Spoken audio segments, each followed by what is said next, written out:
오늘 말씀의 제목은 그릇된 정의입니다. 그릇된 정의.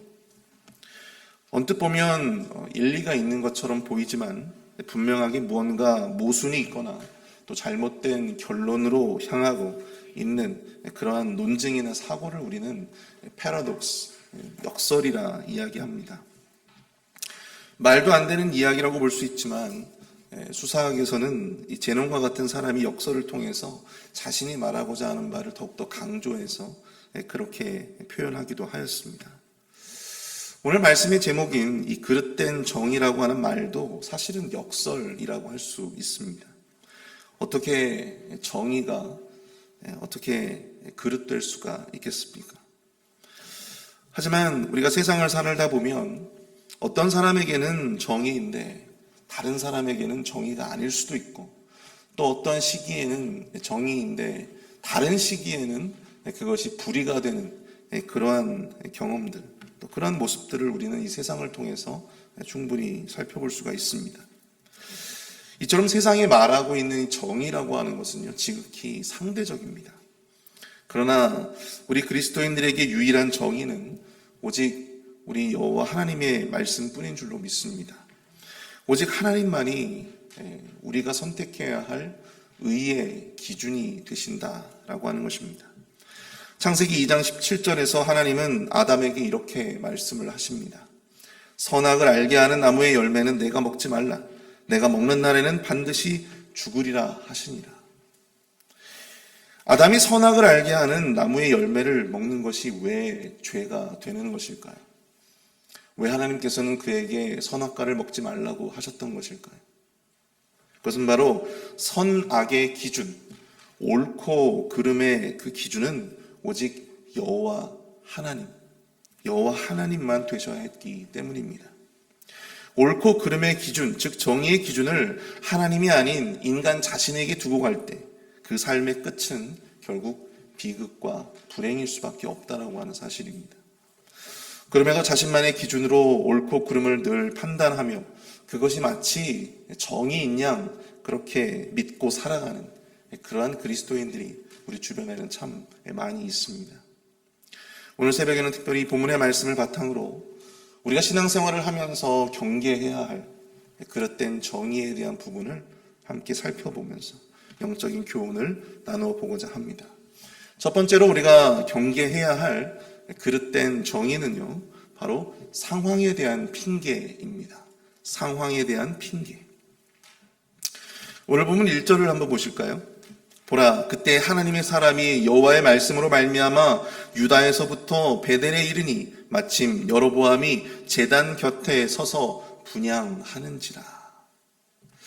오늘 본문의 첫 장면은 자신이 세운 이 베델의 제단에서 분향하는 이 여로보암 왕의 모습으로 시작합니다. 여로보암은 이 북이스라엘 왕국의 첫 번째 왕이죠. 그런데 그런 그에게도 고민이 있었습니다. 우리가 어제 살펴본 열왕기상 12장 27절에 보시면요, 만일 이 백성이 예루살렘에 있는 여호와의 성전에 제사를 드리고자 하여 올라가면 이 백성의 마음이 유다 왕 된 그들의 주 르호보암에게로 돌아가서 나를 죽이고 유다의 왕 르호보암에게로 돌아가리로다 하고, 나라는 세워놓았는데 자꾸만 사람들이 제사를 드리러 어디로 가요? 예루살렘 성전으로 가는 것입니다. 당시 성전은 이 북이스라엘에는 성전이 있지 않았잖아요. 그 때문에 이 사람들이 통치는 여로보암으로부터 받는데 정작 이 제사를 드리고 또 제물을 바치러 어디로 갑니까? 예루살렘으로 가고 있는 것입니다. 이것이 계속 반복되는 거예요.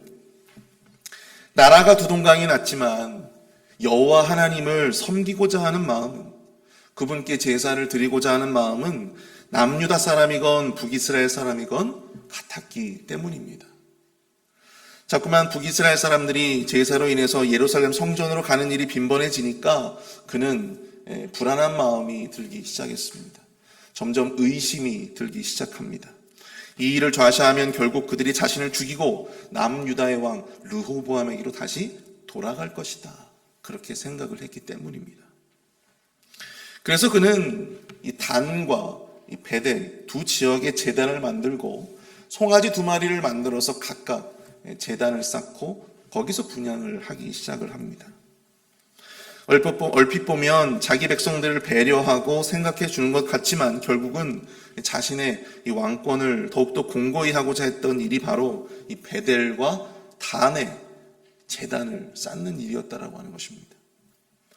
자기 자신을 위해서 모든 백성들로 하여금 우상 숭배에 가담케 하는 그런 패악한 죄를 저지르도록 그렇게 만들었던 것이죠.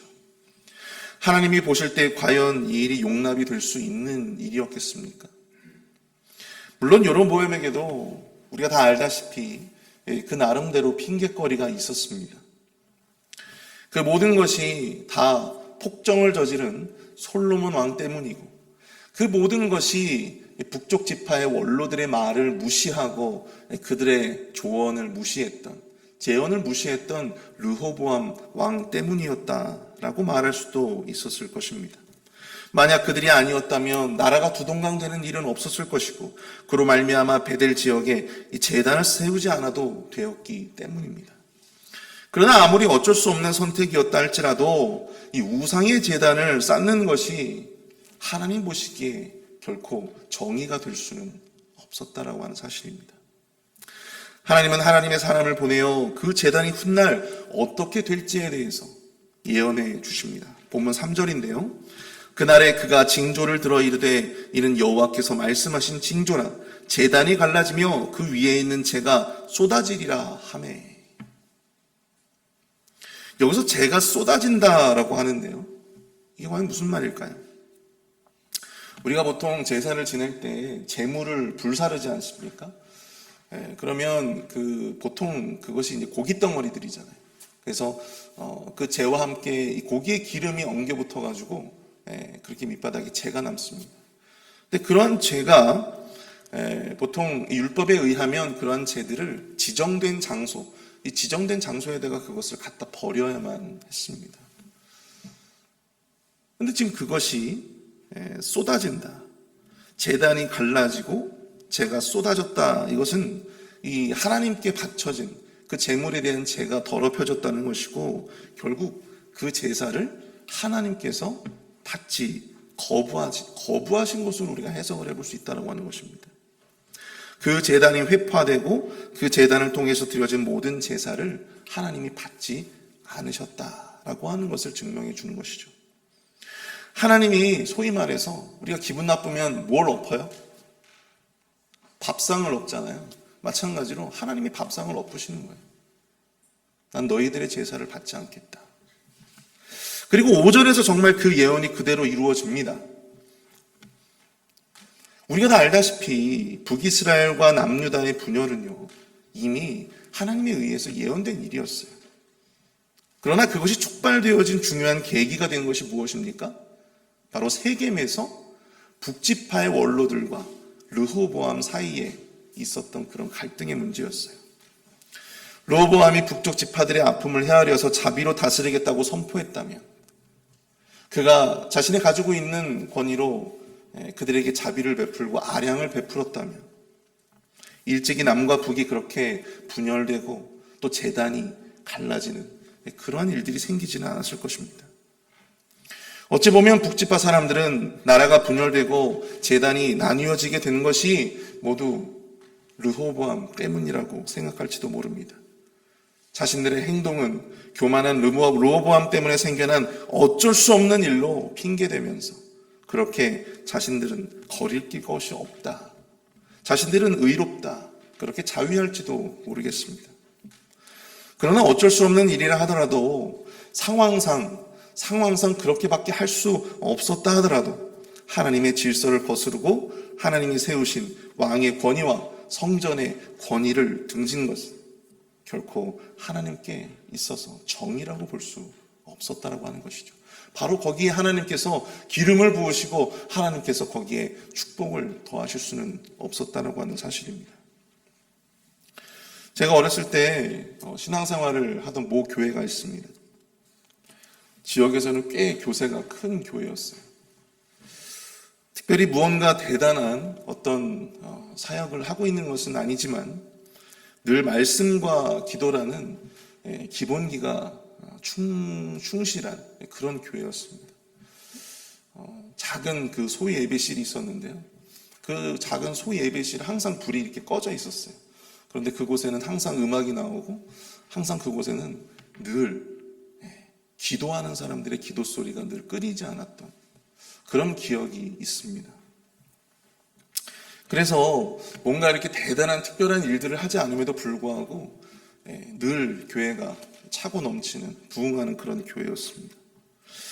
그런데 그 교회에 새로운 이제 담임 목사가 세워지게 되고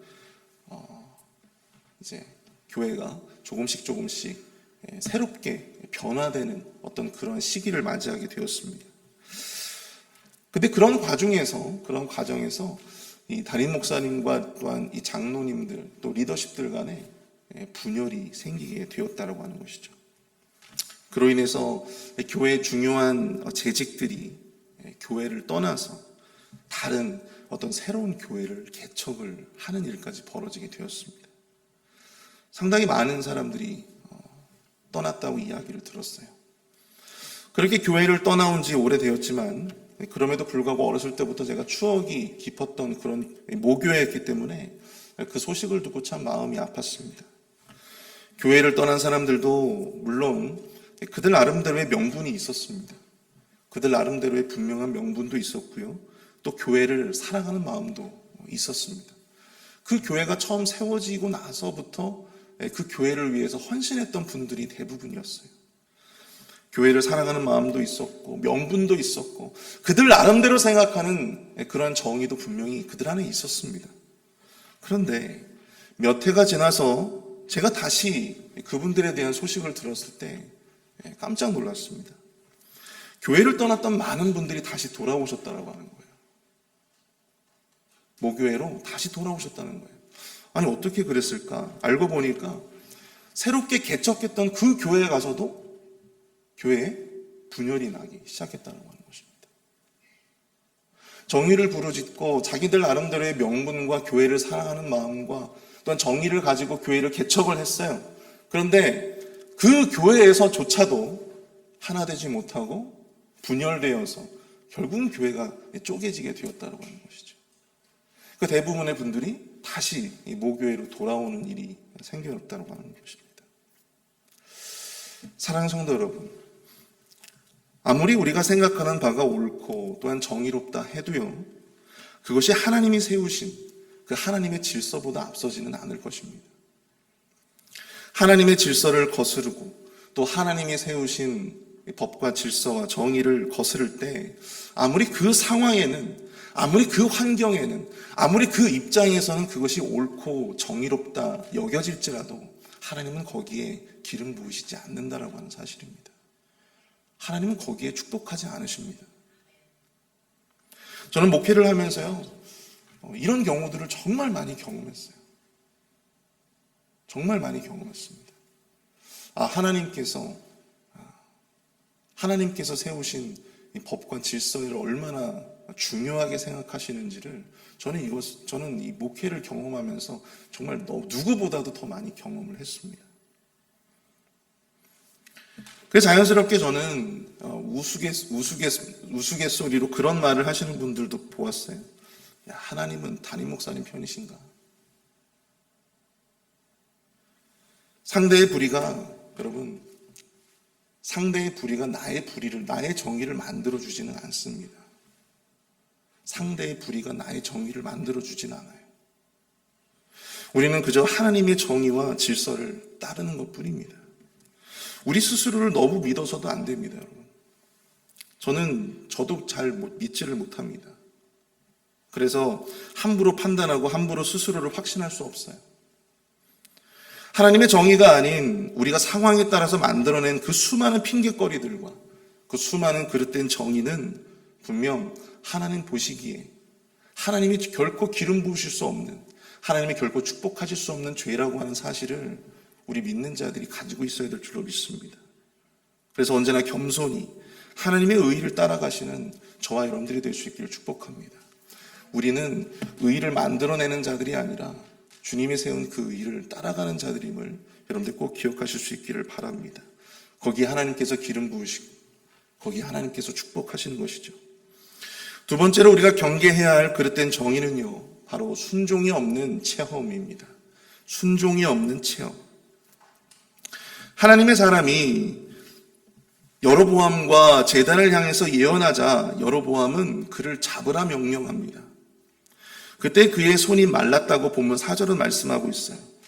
손이 마르다라고 하는 것이 무엇이냐? 그것은 신경마비나 근육 강직 같은 그러한 현상을 의미합니다.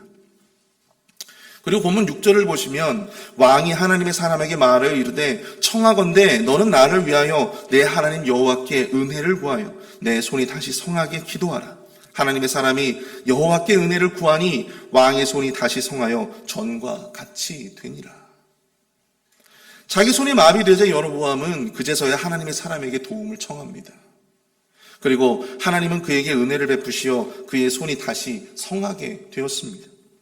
실로 놀라운 체험이 아닐 수 없어요. 어찌 보면 그것은 하나님께서 이 여로보암에게 베풀어 주신 마지막으로 회개할 수 있는 기회였을지도 모르겠습니다. 그 체험을 바탕으로 해서 만약 르호보암이 자신의 이 죄를 회개하고 다시금 그 제단을 허물고 다시금 하나님께로 돌아왔더라면 여러분 그 이후의 역사는 과연 어떻게 바뀌었을까요? 그러나 그는 하나님께 자신의 죄를 회개하고 용서를 구하는 것이 아니라 자신을 위하여 기도해준 그 무명의 선지자에게 예물로 답례를 하고자 하였습니다. 근데 하나님은 이마저도 이미 다 아시고 하나님의 사람에게 그가 베푸는 그 어떠한 호의도 받아서는 안 된다. 그렇게 말씀하십니다. 게다가 그 선지자가 베델로 올라오는 그 길로도 다시금 돌아가서는 안 된다라고도 말씀하셨습니다. 이 모든 과정을 통해서 우리가 살펴볼 수 있는 두 번째 그릇된 정의는 바로 순종이 없는, 회개가 없는 체험입니다. 여로보암이 경험했던 회개도 없고 돌이킴도 없는, 말씀에 대한 순종도 없는 그런 체험이야말로 너무나 무가치한 것이었습니다. 아무리 신비로운 체험을 하고 환상을 보고 온갖 방언의 은사를 다 경험했다 하더라도 그 삶을 통한 하나님의 뜻하신 바대로 살지 못하고 자신의 삶을 돌이킬 능력이 없다면 그것은 껍데기와 같은 체험일 뿐입니다. 우리는 종종 신비한 체험을 하고 기도의 응답을 경험하고 또 하나님께 큰 축복을 받아서 우리의 형편이 나아지면 우리의 신앙은 자연스럽게, 우리의 믿음은 더 자연스럽게 좋아질 것이다. 그렇게 생각할 수 있습니다. 근데 과연 정말 그럴까요? 정말 그런 경험들을 많이 하면 할수록 우리의 믿음이 점점 더 좋아지는 것일까요? 근데 성경을 보면 꼭 그렇지도 않은 것 같습니다.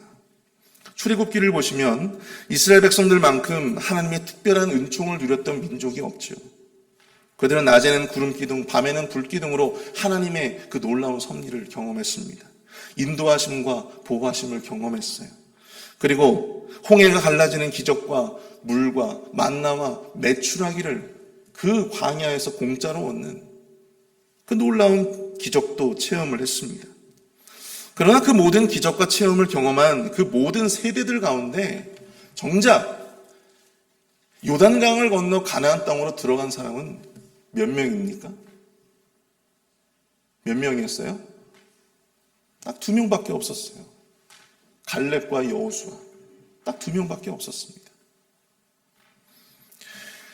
때로 이러한 특별한 체험이 마치 하나님의 특별한 사랑을 받은 흔적으로 여겨서 스스로 그릇된 정의감 속에 갇히는 그런 그리스도인들을 보게 됩니다. 그리고 그러한 특별한 체험을 하지 못한 사람들을 업신여기며 교만을 떠는 사람들도 있습니다. 그러나 우리가 경험한 그 특별한 체험들이 결코 저절로 우리의 믿음을 세워주고 저절로 우리의 믿음을 자라게 해주지는 못한다라고 하는 사실입니다. 우리의 믿음은요, 로마서 10장 17절의 말씀처럼 믿음은 들음에서 나며 들음은 그리스도의 말씀으로 말미암았느니라. 우리의 믿음은 우리가 경험하는 그 특별한 체험이 아니라, 기도의 응답이 아니라 하나님의 말씀을 듣고 순종할 때에 비로소 세워지는 것입니다. 기도에 많이 응답받는다고 그 믿음이 좋아지는 것이 아닙니다. 특별한 체험을 많이 한다고 해서 그 믿음이 저절로 세워지는 것이 아닙니다. 하나님의 말씀을 들으시는 저와 여러분들 될 수 있게 축복합니다. 그리고 그 말씀대로 삶을 통해서 그 말씀대로 순종하시길 바랍니다. 그럴 때 우리는 그 순종 없는 체험이라고 하는 그릇된 정의감 속에서 벗어나 참된 의로, 참된 의를 가진 그리스도인으로 하나님의 기름 부으심을 거룩하게 받는 그러한 그리스도인으로 나아가게 될 줄로 믿습니다. 함께 우리 말씀을 생각하면서 함께 기도하도록 하겠습니다. 우리 오늘 말씀을 생각하시면서 함께 기도하겠는데요. 하나님, 상황에 따라서 우리의 삶의 기준이 달라지지 않게 하여 주시옵소서. 스스로 그릇된 정의감에 갇혀 살지 않게 하여 주시옵소서. 체험을 쫓는 신앙이 되지 않게 하여 주시고 오직 주의 말씀을 쫓는 그러한 신앙인이 될 수 있도록 주님 인도하여 주시옵소서. 우리 함께 마음을 모합시면서 기도합니다.